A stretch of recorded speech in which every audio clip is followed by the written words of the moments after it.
Kejaksaan Tinggi Jawa Timur menetapkan 4 tersangka dalam kasus dugaan kredit usaha rakyat mikro atau KUR fiktif di sebuah bank BUMN.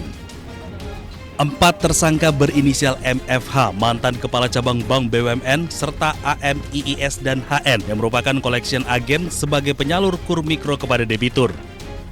Modus para tersangka menyalahgunakan kewenangan di mana para collection agent mengumpulkan nama-nama calon debitur yakni para petani. Para tersangka mengumpulkan kartu keluarga, KTP, dan buku nikah yang dipergunakan untuk mengajukan pinjaman KUR kepada pimpinan cabang bank yang saat itu dijabat oleh tersangka MFH. Para tersangka collection agent meminjam KTP para calon debitur dengan memberikan iming-iming untuk diusulkan mendapatkan bantuan sosial senilai Rp200 hingga Rp250.000 per orang.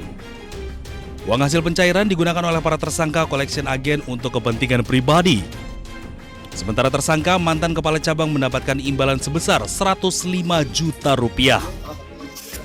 Calon-calon debitur yang diambil nama KTP NIP yang dipergunakan untuk mengajukan pinjaman KUR kepada pimpinan cabang BNI Jember, yang selanjutnya setelah diajukan diproses, tersangka HN ini kemudian mengambil uang hasil dari pencairan pinjaman tadi dengan cara mengambil ATM, buku tabungan, dikuasai sendiri, dan kemudian uangnya ditarik dan kemudian dipergunakan untuk kepentingan pribadi dari saudara HN. Akibat perbuatan para tersangka, bank alami kerugian kredit macet dan negara alami kerugian sebesar Rp41,4 miliar. Dari Surabaya, Jawa Timur, Hari Tambayong, iNews melaporkan.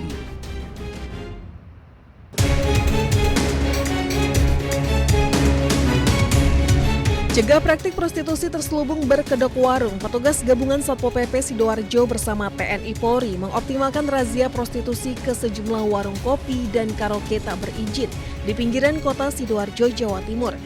Sejumlah wanita yang menyediakan jasa prostitusi berhasil terjaring razia di 3 kecamatan di wilayah Sidoarjo. Para wanita penghibur itu menyamar sebagai pelayan warung yang kemudian menawarkan jasa prostitusi ke pengunjung warung kopi.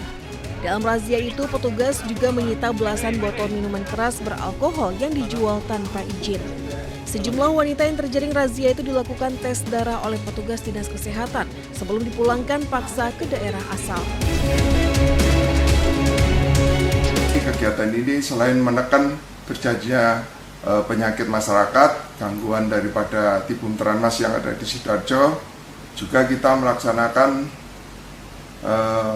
untuk pencegahan terhadap berkembangnya penyakit menular yaitu HIV/AIDS, yang mana diduga bahwasanya penyebaran penyakit adalah di titik-titik yang menjadi tempat prostitusi.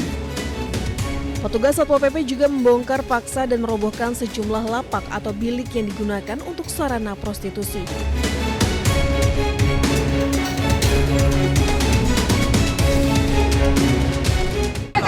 Duduk di situ. Lagi dirapiin, lihat sih dari tadi. Agak apa? Aja deh. Turun nih. Turun aja. Sejumlah pedagang sayur di Bekasi, Jawa Barat mengamuk ketika ditertibkan petugas Satpol PP. Petugas tetap memasukkan dagangan sayurnya ke dalam truk meski mendapat perlawanan dari para pemiliknya. Pedagang yang terkena razia tidak terima dagangan mereka disita. Selain menimbulkan kerugian, pedagang juga menilai petugas yang melakukan razia bersikap arogan. Penertiban yang dilakukan petugas Satpol PP Kota Bekasi mulai gencar dilakukan sejak 2 pekan terakhir. Pedagang yang berjualan di Jalan Insinyur Haji Juanda atau depan Pasar Baru Kota Bekasi menyebabkan jalan tertutup sehingga menimbulkan kemacetan. Pemerintah setempat telah berupaya menertibkan dengan merelokasi ratusan pedagang ke tempat lain. Namun karena alasan sepi pembeli, para pedagang akhirnya kembali membuka lapak di lokasi yang berpotensi mengganggu ketertiban. Mana bang? Pembelinya juga masih berkurang. Nah kalau abang sendiri sebagai pedagang kaki lima gini di pasar, sebenarnya setuju nggak sih direlokasi sebenarnya? Sebenarnya setuju aja, tapi pada tempatnya bang. Tempatnya kan kurang memadai di atas. Di atas ya? Karena fasilitasnya kan masih kurang. Sejak 2 pekan terakhir ini, pihak Pemkot Bekasi melakukan relokasi para pedagang kaki lima di Jalan Juanda, Kota Bekasi ke area Pasar Baru. Hal ini dilakukan lantaran para pedagang yang berjualan selalu menutup jalan dan banyak dikeluhkan oleh masyarakat.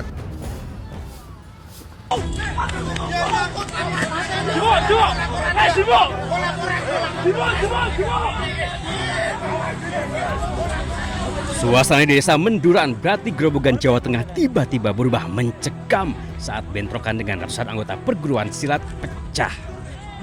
Di tempat berbeda, kelompok pesilat ini juga mendatangi warung makan. Saat pengunjung kabur, ponsel tertinggal di atas meja langsung disikat. Menurut warga, keributan berawal saat rombongan konvoi melintas dan memicu ketegangan dengan warga yang sedang memasang umbul-umbul untuk acara haul pondok pesantren. Orang beli udah selesai toh, mau nyabrang dah dari timur dan kawasan itu konvoi. Mengetahui masa perguruan mengamuk, ratusan warga desa Menduran langsung keluar rumah dan beramai-ramai membalas aksi brutal tersebut. Warga mengejar dan menghakimi anggota pencak silat. Dalam bentrok ini, 11 oknum anggota perguruan pencak silat ditangkap warga dan diserahkan ke polisi. Kalau untuk pemicu sebenarnya kita sampai hari ini belum kita temui. Karena menurut keterangan dari kawan-kawan itu teman-teman itu melakukan pengawalan. Dari Grobogan, Jawa Tengah, Rustaman Nusantara, iNews melaporkan.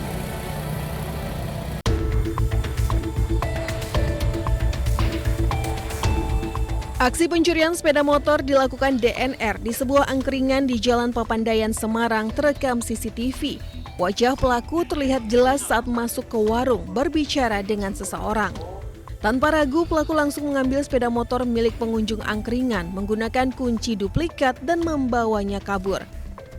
Berbekal rekaman CCTV, polisi dari unit Resmo Polrestabes Semarang melakukan pengejaran dan berhasil menangkap tersangka di Meragen, Kabupaten Demak. Berikut barang bukti sepeda motor hasil curian yang diganti plat nomornya serta 1 buah kunci duplikat. Dari unit 5 Resmob berhasil mengamankan 1 pelaku dengan inisial DNR di daerah Meragen, Demak.